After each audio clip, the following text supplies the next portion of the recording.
everybody here at St. John Fisher, we love coming to the camp. I think you guys know that by now. And another beautiful day. Got one practice in. And thank our staff as well.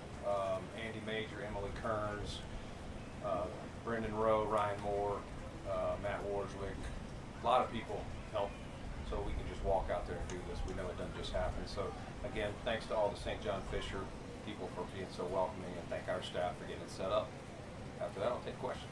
Brandon, there was an NFL executive who reportedly called Josh out. Thoughts on it? Josh, I don't know where to start. It's frustrating. You try to ignore this stuff. Like, Josh is going into year 7, and there's still the naysayers. I don't get it. If I was going to use rated, I would say underrated before I would say overrated. And I know I'm biased. He's our guy, and love him every single day. These things that come out there, I know that people love the rankings of whoever, but when you don't put your name to it, and you make comments like that, like, who is this executive? Executive's a loose term. I was probably referred to as executive well before I should have been. And so I just say, if you're not going to put your name on it, we really shouldn't validate it. I know it gets validated because it's on ESPN, and I'm not a fan of that style, and I wish the writer wouldn't include a comment like that. I don't think Josh deserves that. And again, I'm biased, but I'm tired of hearing it. Why would you think anybody would think? I know you can't put yourself in the guy's shoes. What would lead anybody to believe that he's great, given what he's done? Sal, there's idiots everywhere. Right? I don't know. Till you put your name on it, I don't know. I think he's done plenty, but I think part of it, Sal, truthfully, is there are people that did not. We all are well aware when Josh came out. There are people that thought he was a bust or would not make it for all the reasons that they've listed over the years. And I just think anytime someone thinks they got a crack, they're going to say, "See, I told you so." See, they're looking for things. You can look at any player in any sport and point out negatives. No one is God or a robot. But Josh's positives don't even come close to the negatives. And so for what he's done for this team, for what he's done in this league and his own accomplishments, to say he's overrated and to point out a flaw here or there it's ignorant. How much as you don't like the comment, knowing what Josh is made up of, how much does light as hell, maybe not even hell, but just as a reminder that there's still some people out there that think this? Yeah, I mean, the good thing about Josh is he's always felt the naysayers. I don't think there's a year in the league that I know of where someone doesn't want to point out something with him. I mean, even going back to some of his early games, he's either a rookie or second-year guy, he would make plays in a game, but if he made a dumb throw or something like that, he could have helped us win the game. But that's the highlight or low light that they want to show, because that validates their thoughts and views on him. I don't know. Again, we've ignored it for so long.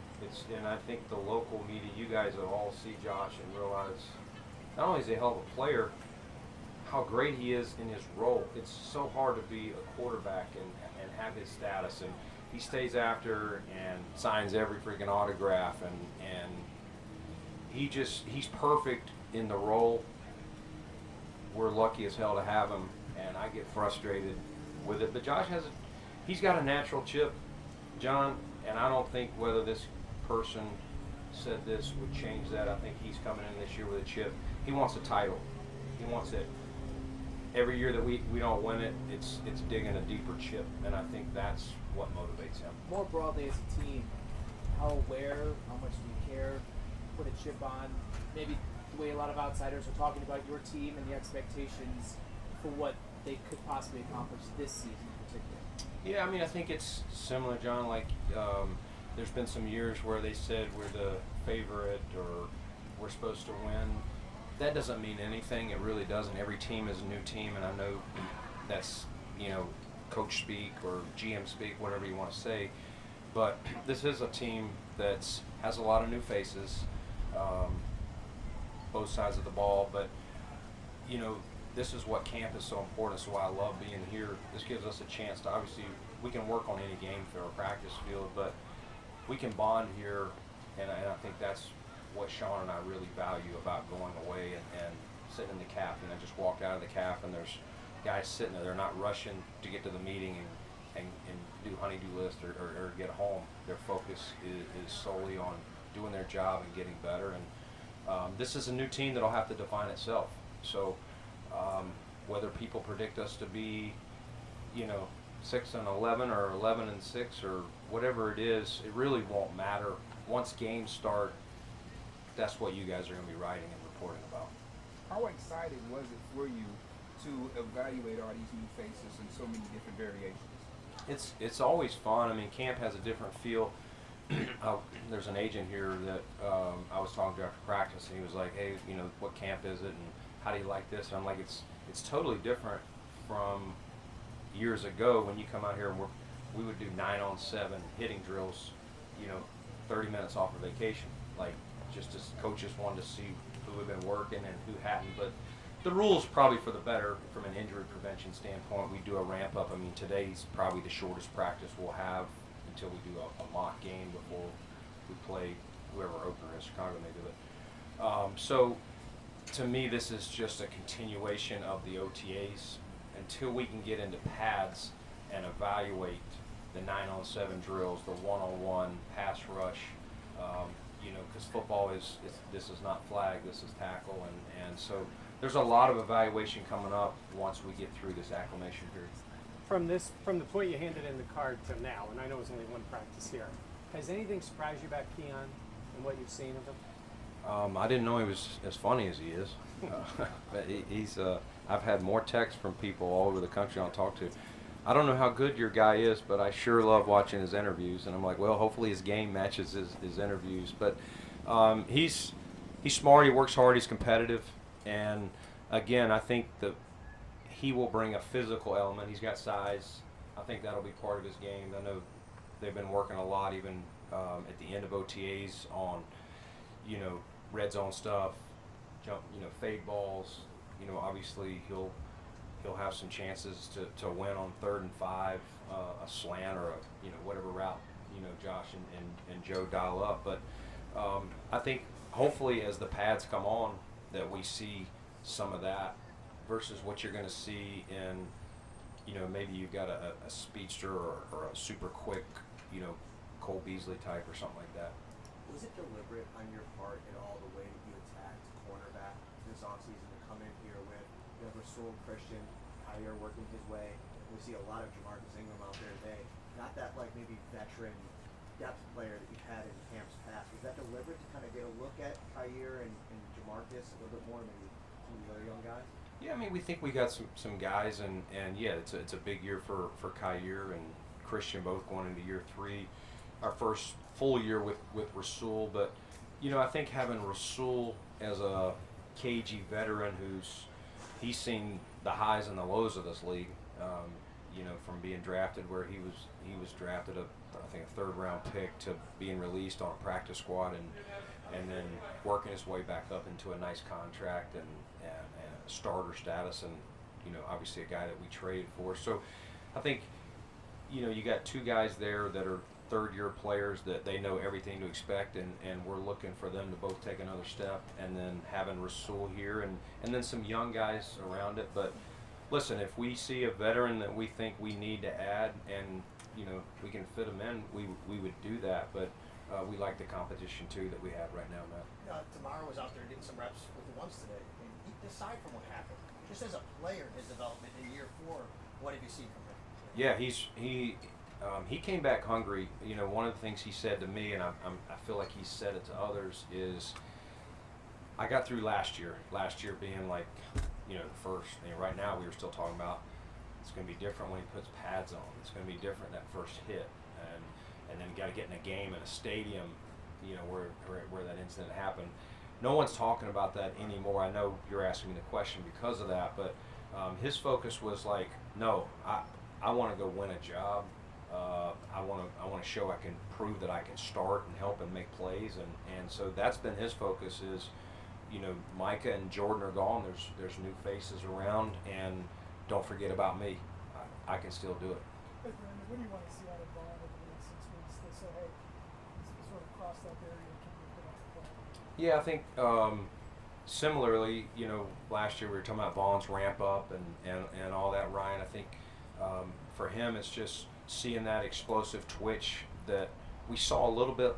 I think even Vaughn referenced it maybe one time this offseason in the playoffs, and maybe that last game of the season against Miami. Just seeing that twitch that he's always had, fire. So I think that's what we'll want to see, winning his one-on-ones. Like, is he, you know, you would love to see him get back, not only winning his one-on-ones, but where people are like, hey, we got to have a plan for him, because if two people have to block him, or if they got to chip him, somebody's going to get, you know, a single block. Josh talked about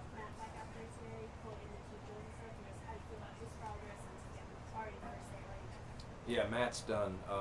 Man, you always.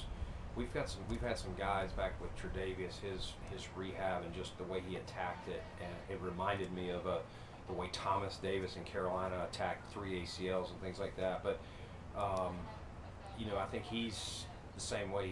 He's attacked everything with his rehab, and this was probably as good as we could have hoped that he would be starting camp. And we got to manage him. We got to be smart. And he's a competitor. He's going to want to practice every day. I don't think that's realistic, but it's good to see him out there. Like anything, I'm sure he's probably thinks he's going, man, I used to make that play, or I would have made that play if I, you know. But I think over time we'll see him blending back in. But you know, we missed 58 last year. It doesn't take a rocket scientist to know that. So it's good to have him and that edge. You know, we all know he's not going to give a long speech or anything like that, but Matt's got a toughness, an edge, a presence that our defense needs, and so it's good to have him back. You know, I think nothing has really changed from, you know, I think Micah made some straight up comments around his softball deal about where he was at, and we talked, and he came out to practice one day, and we had talked before that, but I think Micah's in a really good spot. He's enjoying his family time, but he's staying ready should the right opportunity come. You know, but we haven't done anything in addition to where we kind of left things off in June. Josh talked about going to Nashville, having some of the offense come to Nashville. He said it was more than just being on the field. He talked about building relationships, going to dinner, all that kind of thing. In the grand scheme of things, what does that mean to you or to the team that they get together and do things like that? Yeah, I mean, you obviously want them to get together to throw and stuff out there, but it's exactly what I was referring to here, coming to St. John Fisher, getting away. That's a getting away from there. Because when you're in your home city, like if I don't leave when it's time for vacation, if I don't leave and go somewhere else in Buffalo, I'm going to end up in the office or doing stuff around my house. This is kind of forced bonding, you know, when they went to Nashville and guys are hanging out. Nobody's trying to get out to go do something with someone else. And, you know, that chemistry, that bond that you form off the field really helps you, especially when adversity hits. And every team's going to go through it. A side of the ball and offense may go through a funk. And having that trust and that camaraderie helps you work through, you know, the highs and the lows. How does your perception, if it changes or not, change or differ from past camps, knowing that you're coming in with 43 new additions, probably the most since 2018. I know some of those guys are coming back to Josh as a quarterback. But how does your perception change at all? I mean, listen, I think, John, some year there are going to be some newer faces, but I think we've also, some of the guys that are here, I think we do have a good number of guys that maybe weren't in key starting roles that are here, and then we have brought in competition. I think it's so important. Find as much competition as you can in every single position that you can afford, and that will challenge each other to be the best they can be. But again, every team is also a new team. You're always going to have new faces. if you look at most NFL rosters 4 years ago to where they are today, it's crazy, the turnover. You don't realize it. And I think this just happened to be one of those years we tried to, we obviously 2020 was a heck of a year for us. We tried to, all right, let's see if we can get over the top in 21, and we brought Emmanuel Sanders in a couple pieces, but we had a lot of constant, and then we brought in Vaughn. We tried to add a couple pieces here or there each year and keeping the band together, but due to age, contracts, the business itself, this just, was one of those years where there was probably a little more turnover of bigger names. And, some of the guys we mentioned, but I think we've talked about it before. It was a lot of guys that had a C on their chest. And so we are counting on more of our younger players that have been here, what I was referring to step up into some of these new leadership roles.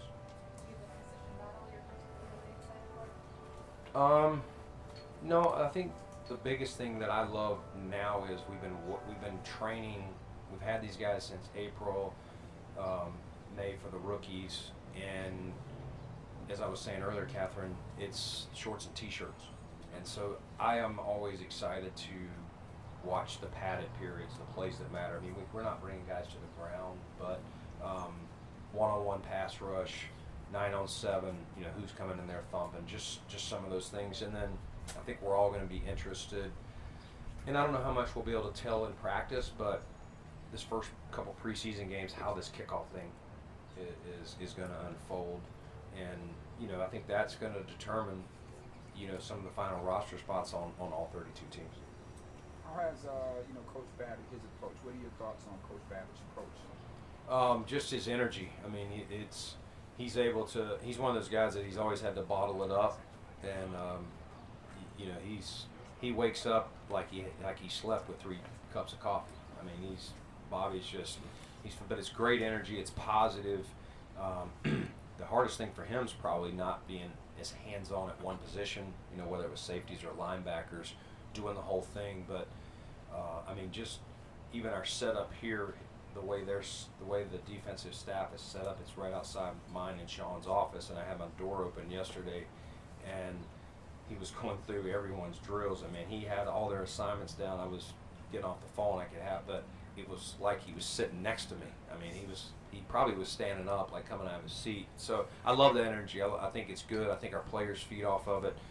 Bobby is a super smart guy, and he could have had some opportunities to leave and be a D coordinator. I think he was going to, definitely be offered, at least a position or two outside of here. So, we're excited that it worked out timing-wise for him to take over. Are you watching the Hard Knocks with your buddy? Sending text messages through each. I have not seen it. I've seen some snippets. Obviously, some people on some text threads forwarded some of those pictures when I looked like I was 12.